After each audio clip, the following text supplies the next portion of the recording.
Assalamualaikum warahmatullahi wabarakatuh. Selamat pagi anak-anak. Bertemu kembali pada pembelajaran Pendidikan Agama Islam kelas 2. Pada pembelajaran kali ini kita melanjutkan pelajaran materi 2 minggu yang lalu, yaitu tentang kisah para nabi. 2 minggu yang lalu kita belajar tentang kisah Nabi Hud ya. Masih ingat tidak kisahnya? Masih ya? Pada pertemuan kali ini kita akan belajar tentang kisah keteladanan Nabi Soleh alaihi salam. Sebelumnya kita berdoa terlebih dahulu ya. Abata a'udzu billahi minasyaitonir rajim. Bismillahirrahmanirrahim. Raditu billahi rabbah wa bil islami dina wa bin muhammadin nabiyya wa rasula rabbi zidni ilma warzuqni fahma. Amin. Amin ya rabbal alamin. Semoga pada pembelajaran kali ini kalian dapat mengikutinya dengan baik, dengan lancar, dan mendapatkan kemudahan dalam mencari ilmu. Amin ya rabbal alamin. Langsung saja. Pada pembelajaran kali ini kita akan belajar tentang keteladanan Nabi Soleh. Anak-anak diharapkan semangat dan rajin dalam beribadah, kemudian selalu sabar dalam menuntut ilmu dan rela berkorban dalam kebaikan. Selanjutnya, anak-anak juga harus bisa menyebutkan keteladanan dalam kisah Nabi Soleh alaihi salam. Setelah ini kita akan melihat video. Jadi anak-anak harus bisa menyebutkan keteladanan apa sih dari kisahnya Nabi Soleh itu. Kemudian anak-anak juga dapat menyebutkan contoh perilaku yang mencerminkan kisah Nabi Soleh alaihi salam. Bukan hanya menyebutkan saja, tapi anak-anak harus bisa meneladani, harus bisa mencontoh perilaku yang baik dari Nabi Soleh. Kemudian yang terakhir, selain kalian bisa menyebutkan contoh, kalian juga harus bisa menceritakan kisah Nabi Soleh alaihi salam. Siap ya nak? Nabi Soleh alaihi salam adalah putra dari Ubaid bin Masih.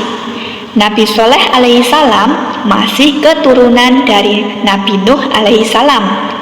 Oh, berarti kemarin Nabi Hud itu masih keturunannya Nabi Nuh. Kemudian sekarang Nabi Soleh juga masih keturunan dari Nabi Nuh. Nabi Soleh berasal dari kaum Samud. Beda ya sama yang kemarin.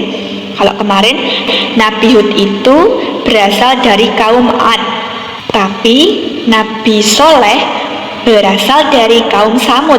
Beda ya. Meskipun mereka keturunan dari Nabi Nuh, tapi mereka beda tempat tinggalnya, kaumnya juga berbeda. Nah, setelah ini kita akan melihat video tentang kisah keteladanan Nabi Soleh alaihi salam. Ayo simak pembelajaran berikut ini dengan membuka buku paket Pendidikan Agama Islam halaman 71 sampai 73. Sudah siap belum melihatnya? Sudah? Bukunya segera dia ambil ya, kemudian dibuka halaman 71 sampai 73 agar kalian bisa memahaminya saat menonton video berikut ini. Dibaca dulu ya nak. Selamat melihat video tentang kisah keteladanan Nabi Soleh alaihi salam. Nabi Soleh alaihi salam adalah keturunan dari Nabi Nuh alaihi salam. Nabi Soleh berasal dari keluarga miskin dan sederhana. Namun begitu, Nabi Soleh adalah pemuda yang taat, yang hanya beriman kepada Allah. Nabi Soleh diutus untuk kaum Samud yang hidup di bekas reruntuhan kaum Ad. Kaum Samud ternyata lebih pandai daripada kaum Ad. Mereka mampu membangun lagi jaringan irigasi yang lebih sempurna guna mengairi lahan pertanian dan perkebunan. Berkat kegigihan kaum Samud, negeri tandus itu pun bisa dibangun kembali. Bangunan di tempat itu megah dan mewah. Gunung-gunung dipahat menjadi istana yang indah. Tanah di tempat itu juga subur, pepohonan hijau dan buahnya lebat. Hasil panen selalu melimpah ruah. Seluruh kaum Samud hidup sejahtera dan tercukupi. Namun Namun keberhasilan itu justru membuat kaum Samud lalai dan sombong. Mereka tidak mau menyembah kepada Allah. Mereka menganggap rezeki yang mereka peroleh bukan karunia Allah, melainkan hasil usaha mereka sendiri.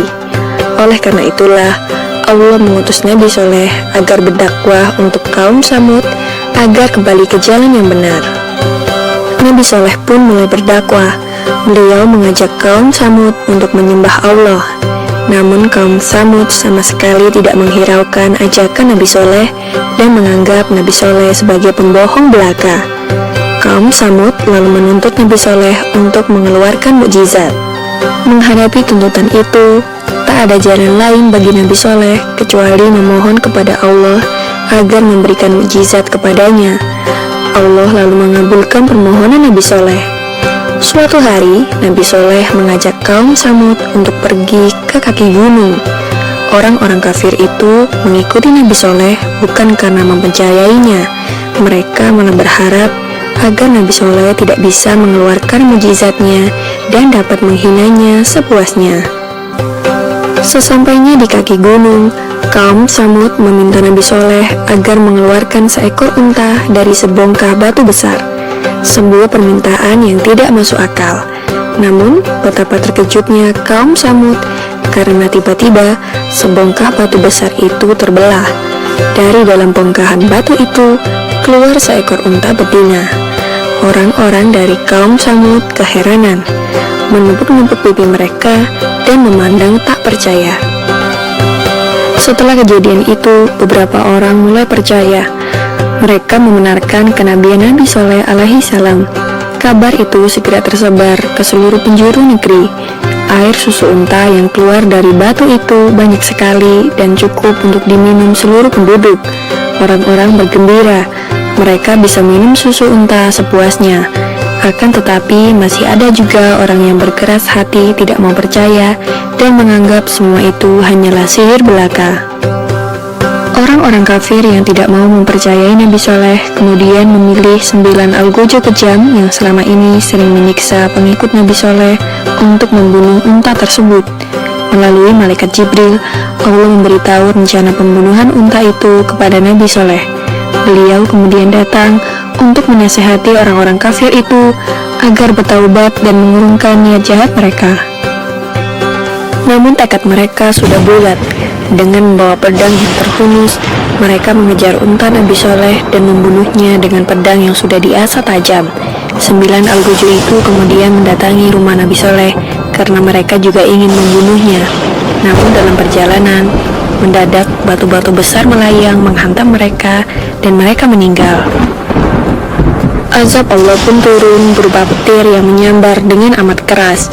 Orang-orang kafir yang tidak mempercayai kebenaran Nabi Soleh pun berlarian menyelamatkan diri. Bumi tempat mereka berpijak juga tiba-tiba berguncang. Gempa dahsyat terjadi. Orang-orang pun semakin bingung. Bencana datang dari atas dan bawah. Akhirnya setelah azab itu diturunkan, semua kaum Samud binasa. Tak ada lagi yang tersisa kecuali 120 orang yang beriman kepada Allah dan mengikuti dakwah Nabi Soleh. Selanjutnya, Nabi Soleh membawa para pengikutnya berhijrah ke Ramlah yang merupakan suatu tempat di Palestina. Demikianlah kisah Nabi Soleh alaihi salam tentang mukjizat unta yang keluar dari dalam batu. Semoga kisah ini dapat mempertebal iman kita dan percaya tentang kebesaran Allah Subhanahu wa taala. Amin ya rabbal alamin. Alhamdulillah, kalian sudah melihat videonya ya nak. Banyak sekali pengajaran yang bisa kita ambil dari video tentang kisah keteladanan Nabi Soleh. Nah, di sini tadi setelah kita melihat videonya, banyak perilaku Nabi Soleh yang bisa kita teladani, yang bisa kita contoh. Nah, ini nanti ditulis ini. Yang pertama, Nabi Soleh itu bersabar terhadap semua cobaan yang telah diberikan Allah kepada dirinya. Kemudian, Nabi Soleh tetap berusaha dan pantang menyerah. Dia selalu berusaha terus, tidak pernah menyerah, tidak pernah mengeluh. Yang ketiga, Nabi Soleh itu selalu berdoa dan yakin hanya kepada Allah Subhanahu wa Ta'ala saja. Dia tidak meyakini sesuatu apapun selain hanya kepada Allah. Setelah ini kalian menceritakan kembali kisah keteladanan Nabi Shaleh alaihissalam di buku catatan masing-masing sesuai dengan video yang baru saja dilihat. Kemudian setelah kalian bercerita, di bawahnya ditulis keteladanan Nabi Shaleh alaihi salam. Yang 3 barisan ini ada kan? Nah, kalian tinggal menulisnya saja. Nah, ini anak-anak berceritanya cukup ditulis di buku saja, tidak perlu difoto, cukup untuk belajar di rumah saja. Paham ya nak? Diingat-ingat, Nabi Shaleh itu berasal dari kaum Samud. Alhamdulillahirrabbilalamin. Terima kasih atas waktu yang telah kalian luangkan untuk belajar bersama Bu Fitri. Semoga pembelajaran kali ini bisa membantu kalian untuk memahami pelajaran. Bu Fitri akhiri pembelajaran kali ini dengan membaca hamdalah bersama-sama. Alhamdulillahirabbil alamin. Wassalamualaikum warahmatullahi wabarakatuh.